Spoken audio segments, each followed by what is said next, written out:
بسم اللہ الرحمن الرحیم۔ شروع کرتا ہوں اللہ کے نام سے جو بڑا ہی مہربان اور نہایت رحم کرنے والا ہے۔ امام علی علیہ السلام راستے سے گزر رہے تھے، دیکھا ایک شخص اپنے چھوٹے بچے کو مار رہا تھا۔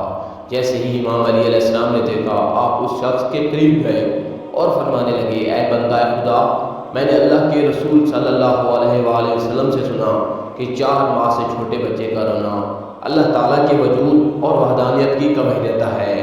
یاد رکھنا، جب معصوم بچے جب نیند میں مسکراتے ہیں تو انہیں ہم محمد و آل محمد کی زیارت نصیب ہوتی ہے۔ اے شخص، یہ کبھی نہ بھولنا، جب روح جسم میں آتی ہے اور جسم گناہوں سے پاک ہوتا ہے، اس وقت تک فرشتے اللہ کا کرم لے کے اللہ کی برکت کے ساتھ معصوم بچوں کے ارد گرد گھومتے رہتے ہیں۔ تمہارا بچہ گناہ سے پاک ہے، ظلم سے پاک ہے، حسد سے پاک ہے، نفرت سے پاک ہے۔ اے شخص، تمہارے بچے کو مارنا تمہیں ہی برباد کرے گا اور تمہارے ہی گھر کا رزق کم کرے گا۔ یاد رکھنا، معصوم بچے کو مارنا انسان کے رزق کو گھٹا دیتا ہے۔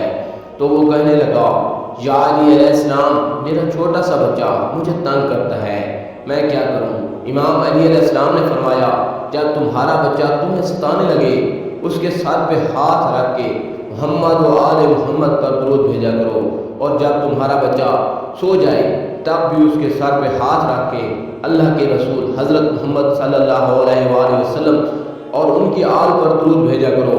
اللہ کے کرم سے تمہارا بچہ تمہارے لیے رحمت